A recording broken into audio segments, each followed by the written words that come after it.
人活到咁上下年紀，就會發現一個好奇怪嘅現象。你後生嗰陣呢，總覺得時間好多，機會好多，咩都嚟得切。但當你過咗55歲，突然有一日你會醒覺，原來人生真正可以掌握嘅時間已經唔多。我今日要同咁多位談一個好嚴肅嘅話題。55歲到65歲呢，立年係人生當中最關鍵嘅10年。你處理得好，後面嘅日子會過得好安穩。你如果將呢10年搞到一鑊泡，晚年恐怕就要食好多苦頭。呢個可唔係我嚇你哋？你去觀察下身邊嗰啲老人家，凡係晚年過得好嘅，都係喺呢10年將該準備嘅嘢準備好。嗰啲過得唔好嘅，唔係運氣差，係佢哋喺呢個關鍵時期做錯咗決定。易經話俾我哋聽，天地之道不過陰陽，人生都係一樣，有向外走嘅時候，就有向內收嘅時候。後生仔要向外懂，呢個係陽氣正盛。到咗55歲之後，你就要開始向內收，呢個係陰陽轉換嘅時候。好多人唔明呢個道理，到咗應該收嘅時候，仲拼命向外衝，結果將自己嘅根基都動搖埋。我看過太多呢類例子，有啲人50多歲嗰陣身體仲好好，事業唔錯，家庭和睦，但一到65歲之後，突然間就垮晒。為咩？因為佢喺55到65呢立年入面冇做好應該做嘅準備。今日我要同咁多位講嘅就係呢10年內你必須做好嘅5個準備。呢5件事，冇一件可以由人哋代勞，亦冇一件可以拖到遲啲先算。你而家唔做，遲啲就嚟唔切。第一個準備，你嘅身體要進入新嘅節奏。好多人到咗55歲之後，仲用緊後生嗰陣嘅方法對待自己嘅身體，呢個係最大嘅錯誤。易經講求順應天時，順應自然。你嘅身體到咗呢個年紀，自然就會有一套新嘅節奏。你要做嘅唔係同佢對抗，而係順應佢。咩叫順？就係你要聽得明身體同你講嘅說話。後生嗰陣你可以熬夜，可以飲酒，可以隨便折騰，身體有少少唔舒服，瞓醒一覺就冇事。但到咗55歲之後，你會發現身體嘅反應變咗。以前瞓一覺就恢復到嘅疲勞，而家要好幾日先緩得過嚟。以前唔在乎嘅小毛病，而家喐啲就發作。呢個唔係話你身體變差咗，而是身體提醒緊你需要用唔同嘅方式去對待佢。好似架車開咗幾十年，你唔可以再當佢係新車咁踩，你要換個方式，等佢可以繼續為你服務。中醫講求陰陽平衡，後生嗰陣陽氣充足，你可以消耗。到咗呢個年紀，陽氣開始收省，你就要識得養。咩叫養？唔係拼命食補品，而是等身體揾翻自己嘅節奏。你看那些長壽嘅長者，佢哋有一個共同特點，就係生活好有規律，幾點起身，幾點食飯，幾點休息都好固定。呢個唔係佢哋刻意去做，而是身體自然形成嘅節奏。你順住呢個節奏行，身體就舒服。你夾硬打亂呢個節奏，身體就會同你過唔去。有一個好重要嘅觀念，我必須同咁多位講清楚。55歲之後最危害健康嘅唔係你食啲咩，亦唔係你做咩運動，而是你嘅情緒。中醫話怒傷肝，喜傷心，思傷脾，憂傷肺，恐傷肝。你每動一次情緒，身體就受一次傷。後生嗰陣你發完脾氣宣泄咗出嚟就冇事，但到咗呢個年紀，你生一次氣可能要好幾日先平復到。更嚴重嘅係你血壓會升，心臟負擔會加重，睡眠會受影響。所以話55歲之後要養身體，第一件事就要養心。古人講形神合一，你嘅身體同精神係一體嘅。你心安，身體自然就安；你心亂，身體再點保養都冇用。所以我成日講，真正嘅養生唔在於你食咗幾多補品，做咗幾多運動，而是在於你個心能唔能夠靜落嚟。老子話致虛極，守靜篤。到咗呢個年紀，你要學會令自己靜落嚟，唔係叫你咩都唔做，而是要你將嗰啲不必要嘅消耗停落嚟。好多人將自己搞到好攰，唔係因為佢做咗好多嘢，而是佢個心一直喺度喐，一直喺度諗，一直喺度操心。我認識一位老先生，佢後生嗰陣身體非常好，50多歲仲堅持每日跑步，而且跑得好快。佢覺得自己要維持後生嘅狀態，結果有一日佢跑步嗰陣突然暈低，雖然冇大礙，但從此之後佢再都跑唔喐。後來佢同我講，佢終於明白一個道理，唔係年紀大就唔可以運動，而是要換個方式運動。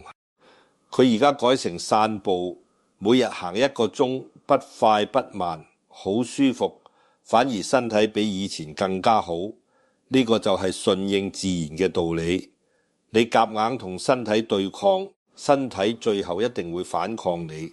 你順住身體嘅節奏行，身體反而會相互配合。易經入面有一卦叫損卦，損卦嘅意思就係要懂得減少，懂得捨棄。到咗呢個年紀，你要學會損咩？損物，損掉嗰啲過度嘅消耗，損掉嗰啲不必要嘅折騰，損掉嗰啲令你身心不安嘅嘢。你將呢啲損掉，你嘅身體自然就輕鬆，身體輕鬆，精神就好，精神好，你先能夠將後面嘅路行得穩穩陣陣。第二個準備，你嘅經濟基礎要穩住。講到錢呢個問題，好多人會覺得有啲俗氣，但我一定要話俾咁多位聽，人到咗晚年，如果冇經濟基礎，嗰種日子係非常痛苦嘅。呢個唔係話人要貪財，而是話你要有能力照顧自己，唔使去麻煩人哋。儒家講修身齊家治國平天下，修身排喺第一位，但修身需要啲咩？需要你得一個安穩嘅環境。如果你連基本生活都成問題，你點修身？如果你天天為錢煩惱，你個心點靜得落嚟？55歲到65歲呢立年，係你重新整理財務嘅最後機會。過咗呢立年，你嘅收入來源基本上就固定咗，唔太可能再有大嘅轉變。所以你要趁呢10年，將該準備嘅都準備好。咩叫準備好？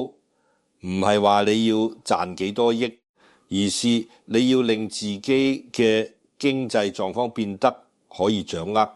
你知道你每個月有幾多收入，你知道你每個月需要幾多開支，你知道你有幾多儲蓄可以應付突發狀況，呢個就叫掌握。易經講君子以力得避難。到咗呢個年紀，你要學會節能。節能唔係小家，唔係孤寒，而是你明白咩係必要，咩係不必要。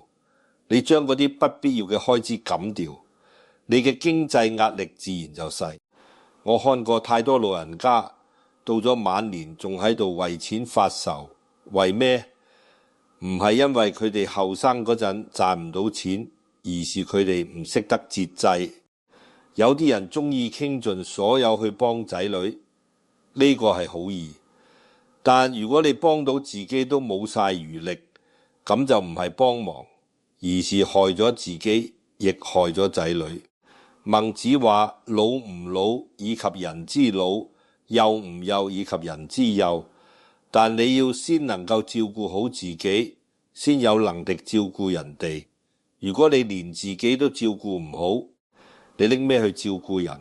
所以話條數要執正，留翻個錢喺自己身邊。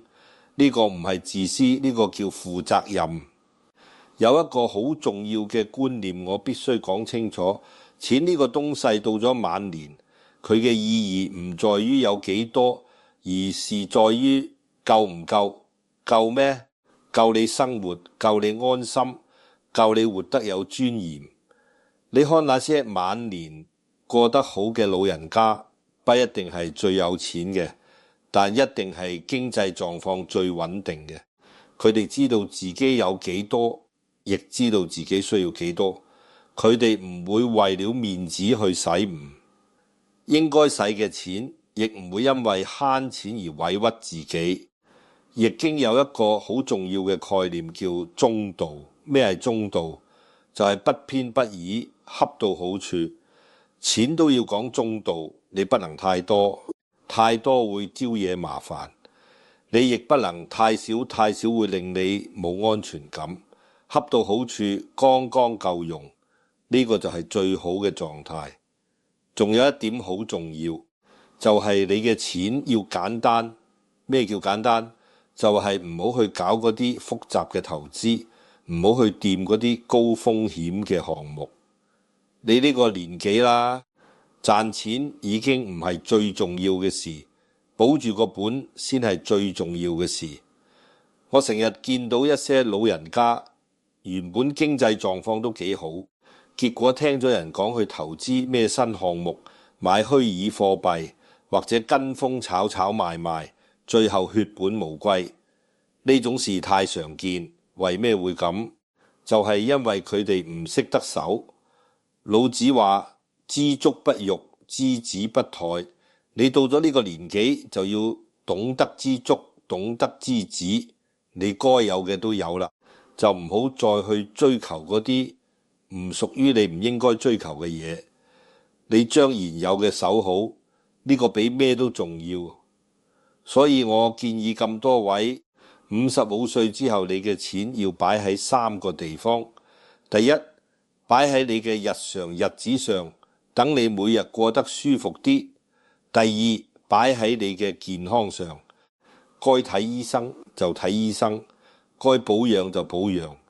第三，留一筆死錢以備不時之需。其他嗰啲花里胡哨嘅投資，嗰啲望落好吸引嘅機會，你通通唔好去碰，因為你輸唔起啦。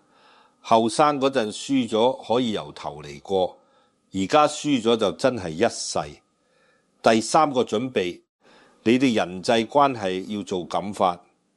人活喺世上離唔開人際關係，但到咗55歲之後，你會發現真正重要嘅關係其實唔多。以前你覺得個個都重要，而家你會明白大部分嘅關係其實都係表面嘅。孔子話：益者三友，損者三友。咩意思？就係有啲朋友對你有益，有啲朋友對你有害。後生嗰陣你分唔清，所以咩人都交。到咗呢個年紀，你應該要睇清睇楚。易經入面有一個好重要嘅概念叫做損益。損是減少，益是增加。幾時要損，幾時要益，呢個係要睇情況嘅。到咗55歲之後，人際關係就要損，唔好益。你將嗰啲不必要嘅社交放手，你嘅生活就清靜。生活清靜，你個心就安，心安身體就好啦。呢個係一連串嘅連鎖反應。我看過太多人到咗晚年仲喺度應付應酬各種各樣嘅人際關係。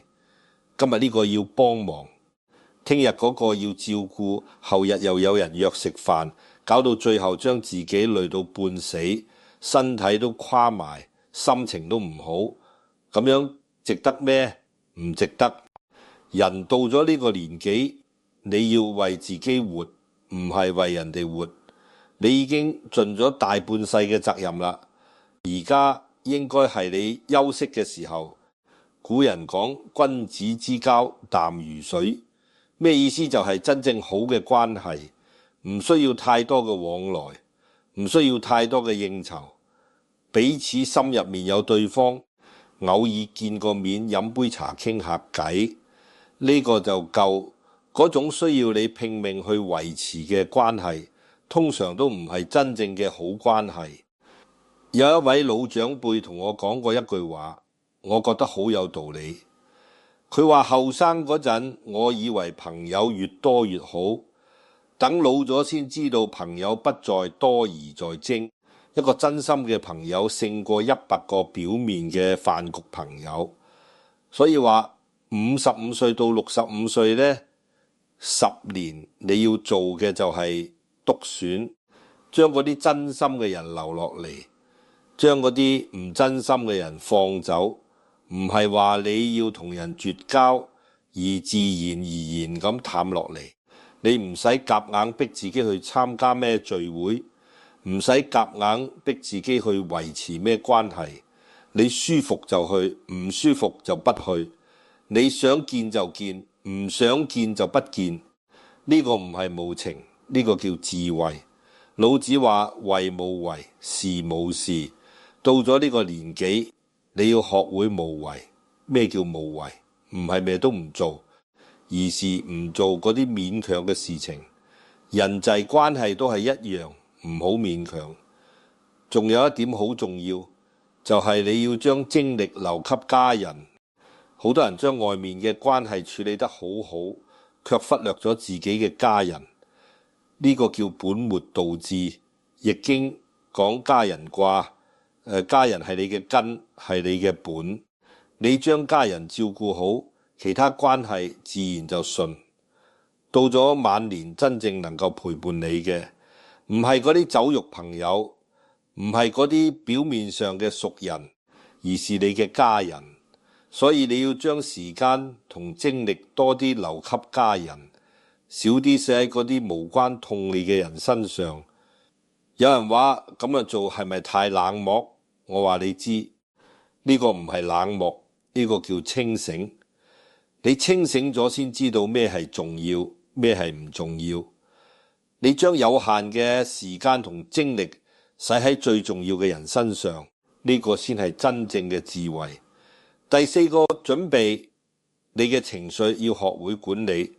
人到咗晚年，最怕嘅唔係身體唔好，而是情緒唔好。為咩？因為情緒會直接危害身體。中醫話百病生於氣，呢個氣就係情緒。你情緒唔好，身體就唔會好。中庸講喜怒哀樂之未發，謂之中；發而皆中節，謂之和。咩意思？就係你嘅情緒要有節制，唔係話唔可以有情緒，而是唔可以等情緒失控。後生嗰陣你有本錢發脾氣，發完脾氣過幾日就冇事。但到咗55歲之後，你會發現你發一次脾氣可能要好幾日先恢復到。更嚴重嘅係你血壓會飆升，你心臟會唔舒服，你睡眠會受影響。所以說到咗呢個年紀，你要學會唔生氣，唔係話將啖氣憋喺心入面，而是你要學會唔好令自己動氣。點做到？就係要睇開，要學識放低。咩叫睇開？就係你要明白好多事情冇你諗到咁重要。人哋講咗一句話，你不中意聽，咁又點？人哋做咗一件事，你唔認同，那又如何？呢啲事情根本唔值得你動真格去生氣。莊子話：智人無己，神人無功，聖人無名。到咗呢個年紀，你要學會無己。咩叫無己？就係唔好將自己看得太重。你將自己看輕咗，好多事情自然就唔會擺喺心上。有一位老先生，佢後生嗰陣脾氣好大，咩事都要爭個對錯，咩話都要講到清清楚楚，結果搞到最後朋友越來越少，身體越來越差。到咗60多歲，佢突然間想通咗。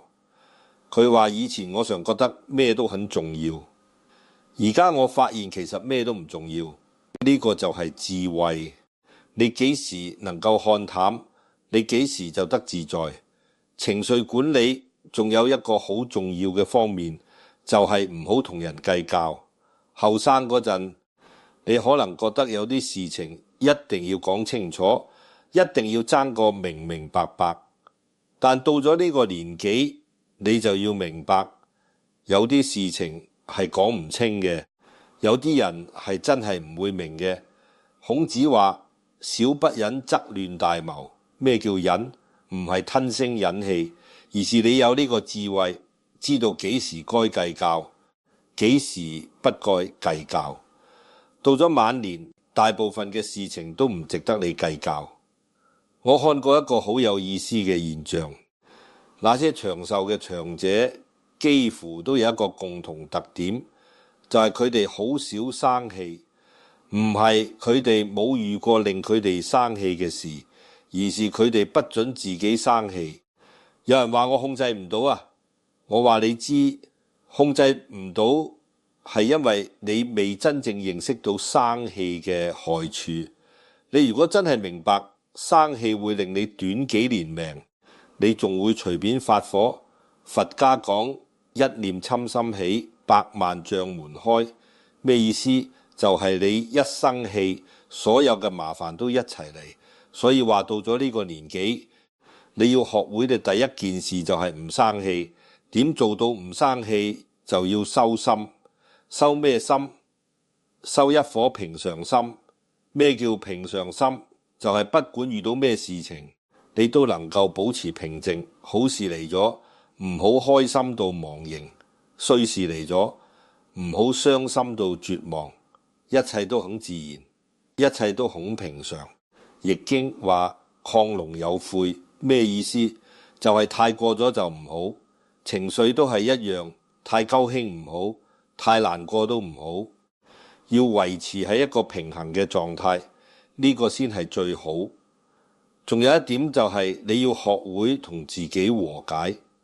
好多人情緒唔好，唔係因為外面嘅事，而是因為佢同自己過唔去。佢老是覺得自己呢度做得唔夠好，嗰度做錯咗，咁樣點會開心？老子話：知人者智，自知者明。你要先了解自己，接納自己。你已經盡咗力，你已經做得夠好，唔好再苛求自己，唔好再同自己過唔去。你放過自己，你先能真正快樂起來。第5個準備，你要學會收回你嘅人情。人喺江湖總是要講人情嘅。後生嗰陣你幫人，呢個係應份，但到咗55歲之後，你就要開始學會收回你嘅人情。咩叫收回人情？唔係話你變得冷漠無情，而是你要懂得分寸。你要知道咩該幫，咩不該幫。你要知道幫到咩程度，該停就要停。易經講窮則獨善其身，達則兼濟天下。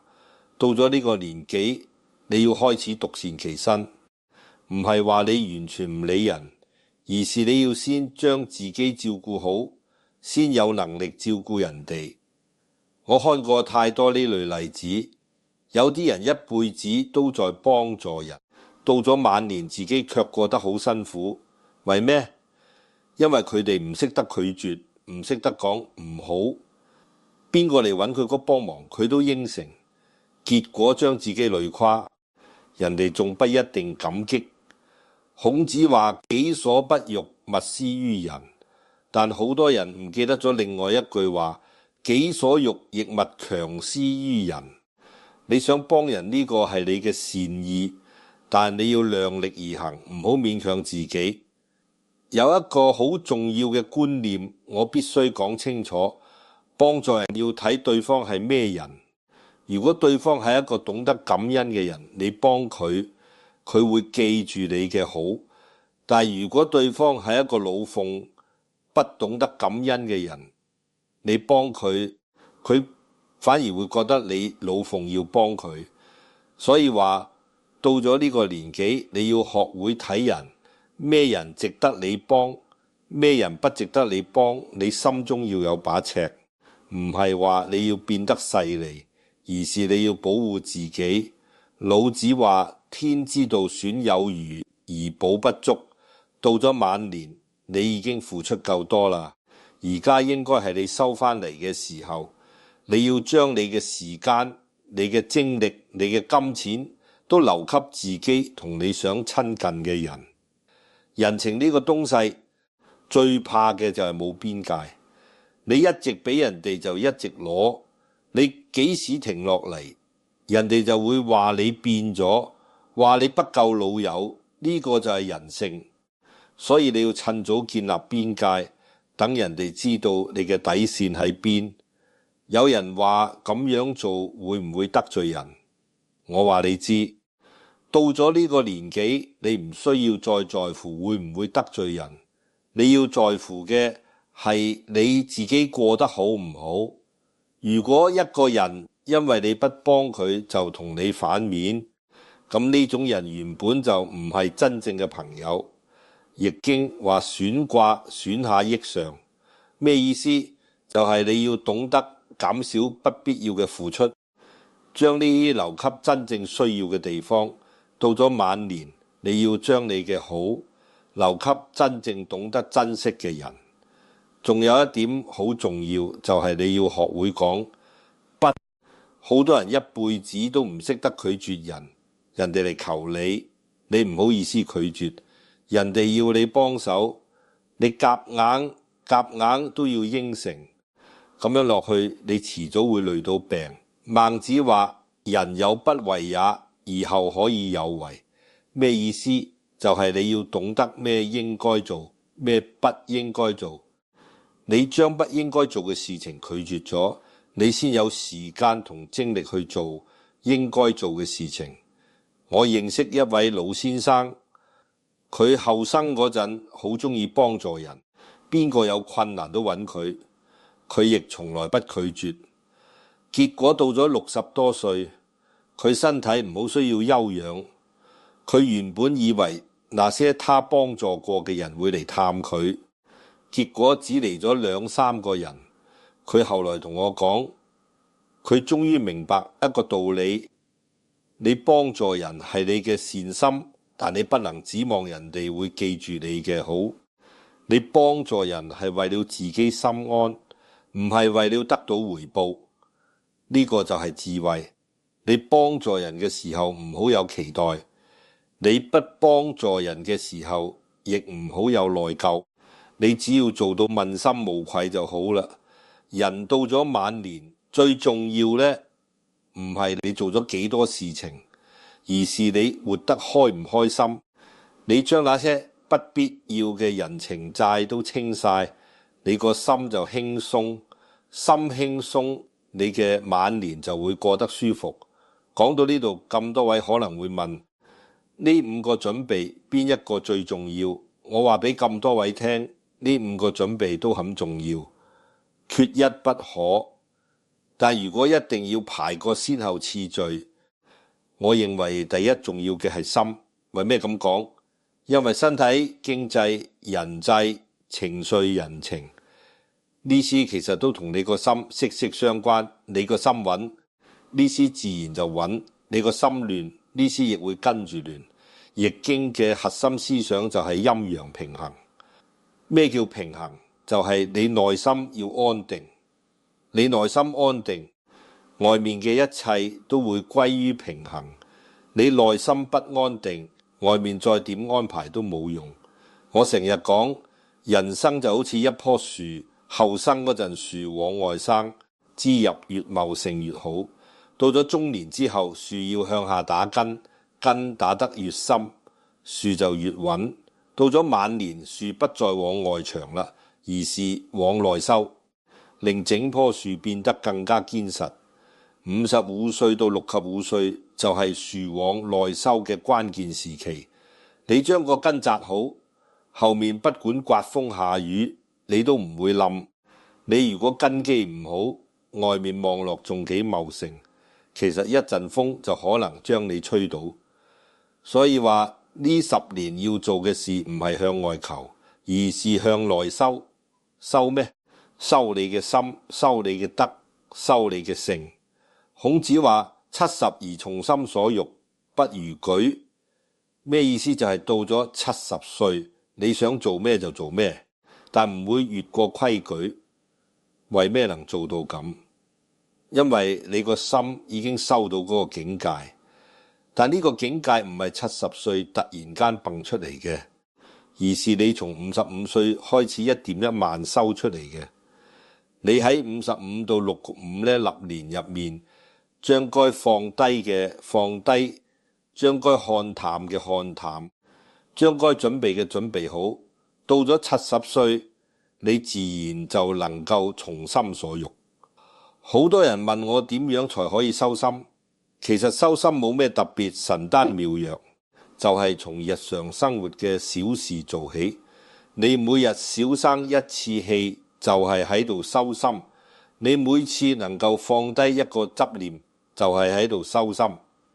你每次能夠不計較，就係喺度收心。佛家講修行在日常，咩意思？就係修行唔係要你特別去做咩驚天動地嘅事，而是在日常生活中一點一滴咁改變自己。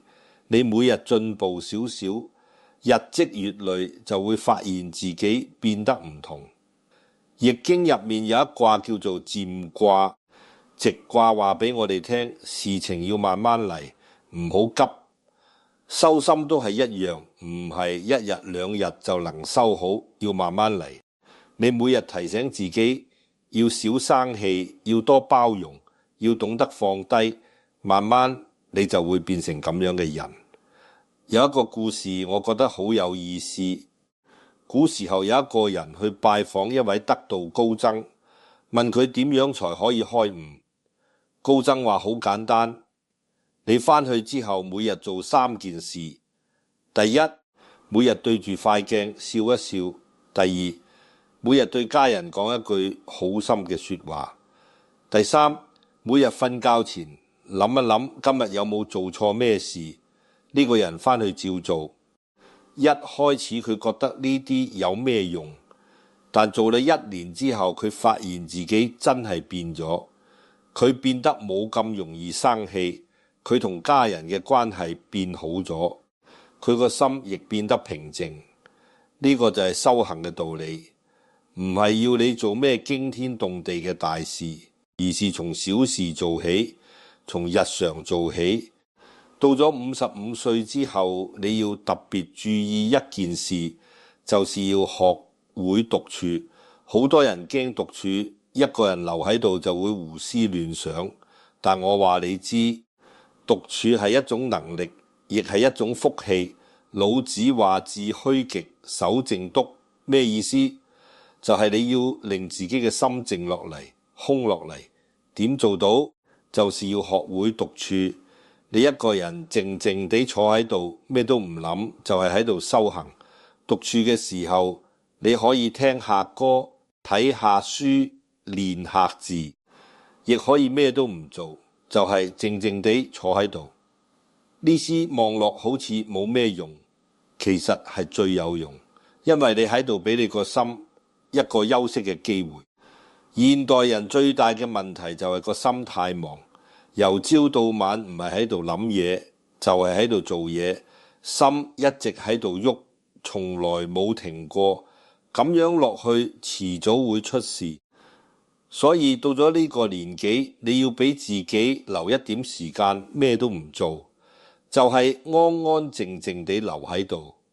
剛開始你可能會唔習慣，覺得好無聊，但慢慢你會發現呢種安靜係幾咁珍貴。易經話君子以獨立不殆，頓世無悶。咩意思？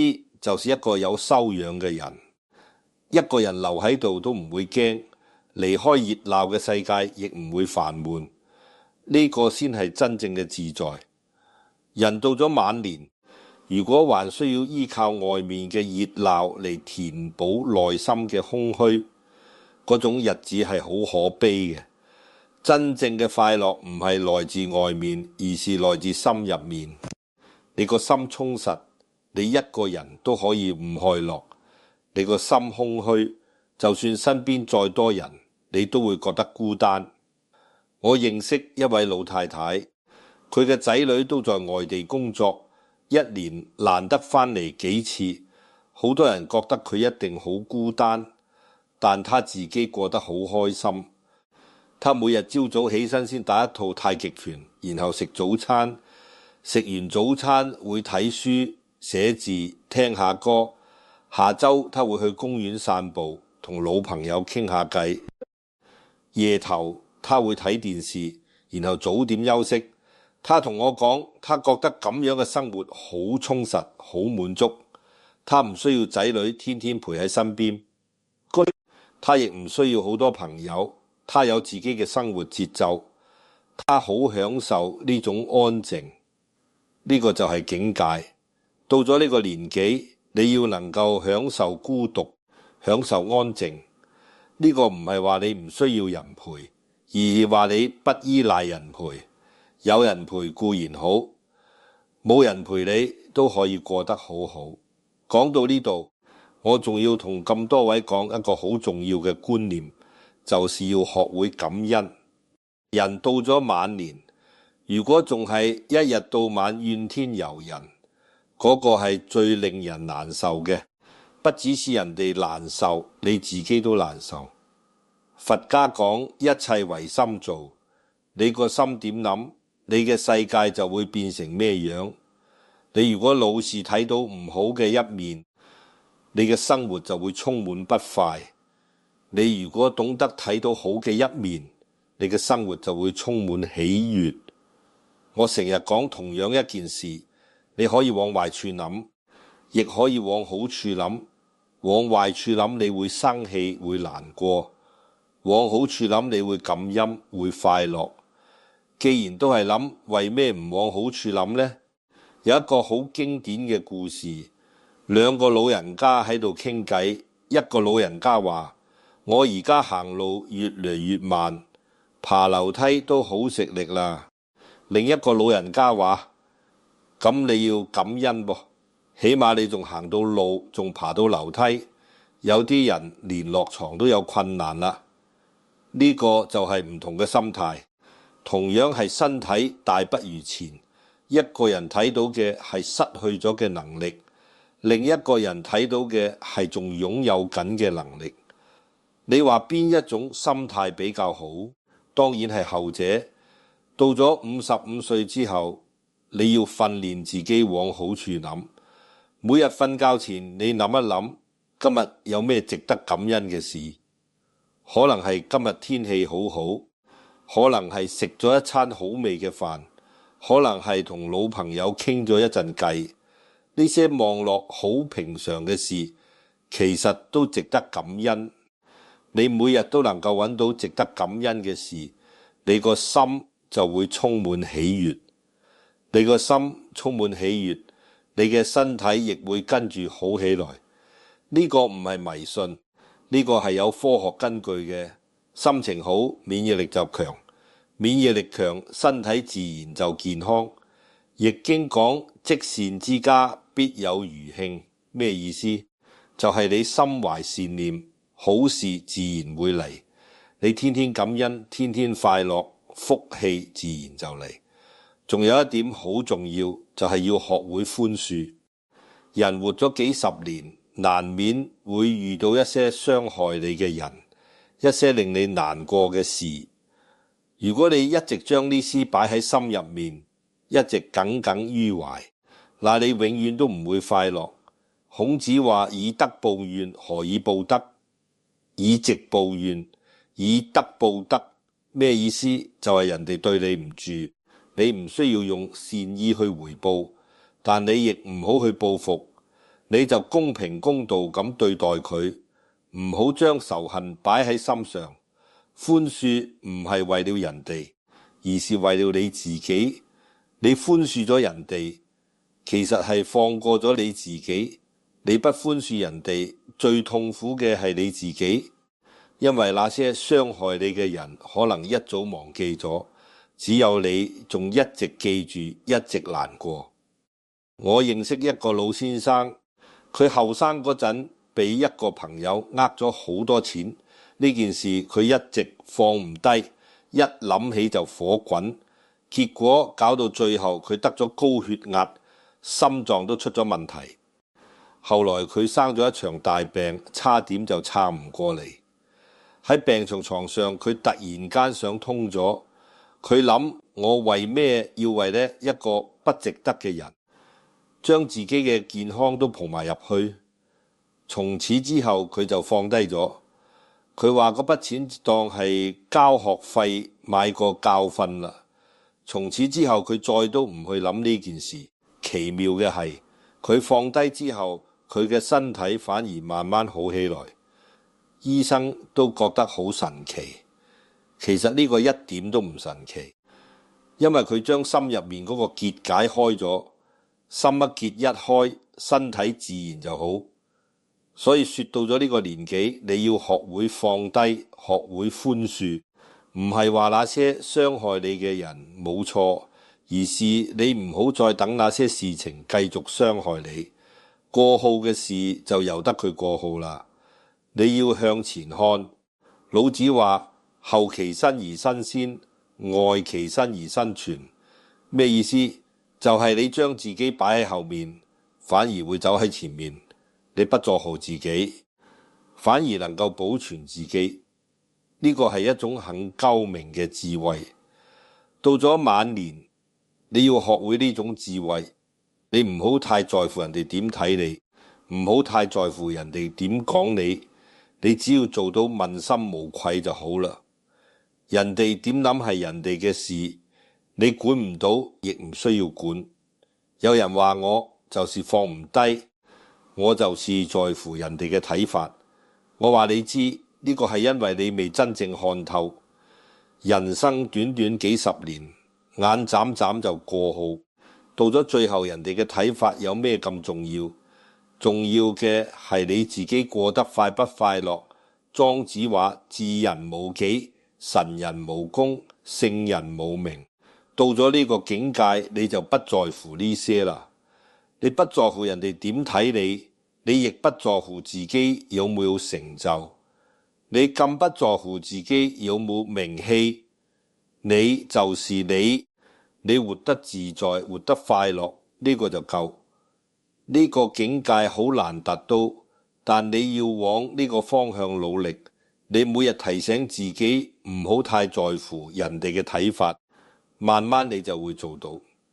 現在我要同咁多位講最後一個重點，就是要學會珍惜當下。好多老人家中意活在過號，亦有啲人中意擔心未來。但我話俾咁多位聽，過號嘅已經過號，未來嘅仲未嚟。你能夠把握嘅只有現在。佛家講活在當下，咩意思？就係你要專注於眼前嘅事情，唔好老是諗住過號，亦唔好老是擔心未來。你而家做緊咩，你就專心做咩。你而家同邊個喺一齊，你就好好珍惜。我看過好多老人家食飯嘅時候喺度諗第二啲嘢，瞓覺嘅時候喺度擔心聽日同家人喺一齊嘅時候，心神喺第二度。咁樣落去，你永遠都唔會快樂，因為你從來冇真正地活過。到咗55歲之後，你要學會活在當下。你食飯嘅時候就好好食飯，品嚟食物嘅味道。你瞓覺嘅時候就好好瞓覺，唔好胡思亂想。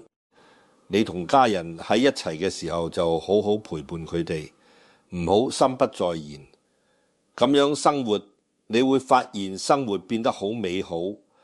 一杯茶一餐飯、一次散步、一段對話都變得好有意義，因為你是真正地在體驗，真正地在享受。易經話窮理盡性，以至於命，咩意思？就係你要徹底地了解事物嘅道理，完全地實現自己嘅本性，咁樣才可以達到你嘅天命。到咗晚年，你要做嘅就係呢件事，你要了解生命嘅道理，接受生命嘅規律。你後生嗰陣可以逆流而上，到咗呢個年紀就要順其自然，該嚟嘅會嚟，該去嘅會去。你唔好太執着，你要實現你嘅本性，做真正嘅自己，唔好再為了人哋而活，唔好再為了面子而活。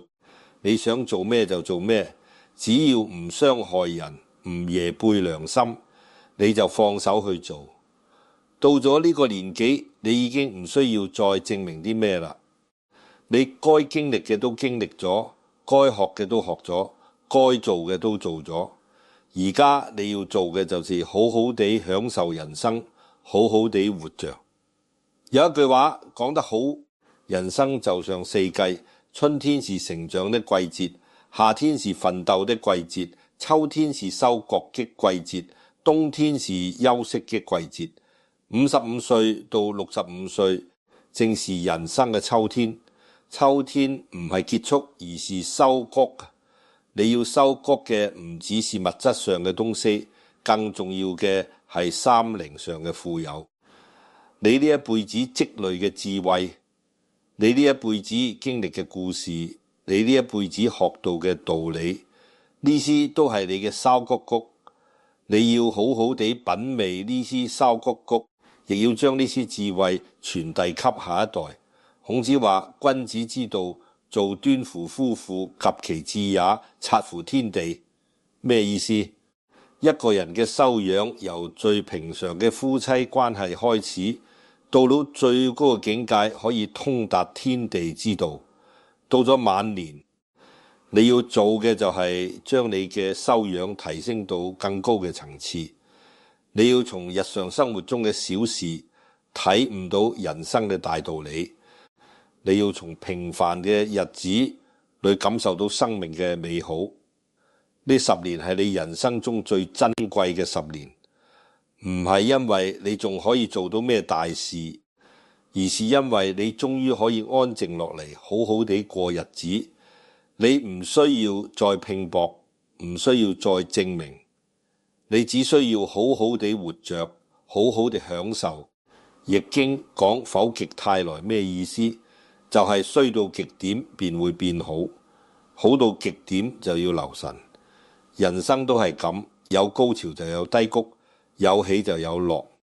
到咗呢個年紀，你要學會平和，唔好太高，亦唔好太低，維持喺一個平穩嘅狀態。呢個平穩嘅狀態就係中庸之道，不偏不倚，恰到好處。你唔好太激進，亦唔好太保守。你唔好太興奮，亦唔好太沮喪，你就保持一個平常心，一切都會好好。最後，我要送給咁多位一句話，呢句話是我呢一輩子體會最深嘅一句話，亦是呢我覺得最重要嘅一句話。人生最大嘅智慧唔係你知道幾多事情，而是你放低幾多執念。到咗55歲之後，你要學會放低過號嘅恩怨，放低內心嘅執着，放低不必要嘅慾望，放低虛幻嘅追求。你放低得越多，你就會越輕鬆。你越輕鬆，你就會越自在。你越自在，你就會越快樂。55歲到65歲呢10年，你如果能夠做好呢5個準備，你嘅晚年一定會過得好好，唔係物質上有幾富裕，而是心靈上好充實；唔係身體有幾強壯，而是心境好平和；唔係朋友有幾多，而是關係好和藹。呢個就係我今日想同咁多位分享嘅，希望咁多位都能夠喺呢個關鍵嘅10年，將該做嘅準備做好，將該放低嘅放低，將該珍惜嘅珍惜。人生苦短，越過越快，唔好等來到唔及先嚟後悔。由而家開始好好地對待自己，好好地過每一天。記住，你已經為人哋活了大半世啦，而家應該係為自己活嘅時候。你不欠任何人，你只需要對得起自己。願咁多位都能夠在人生嘅下半場活出真正嘅自己，活出真正嘅快樂，活出真正嘅自在。多謝咁多位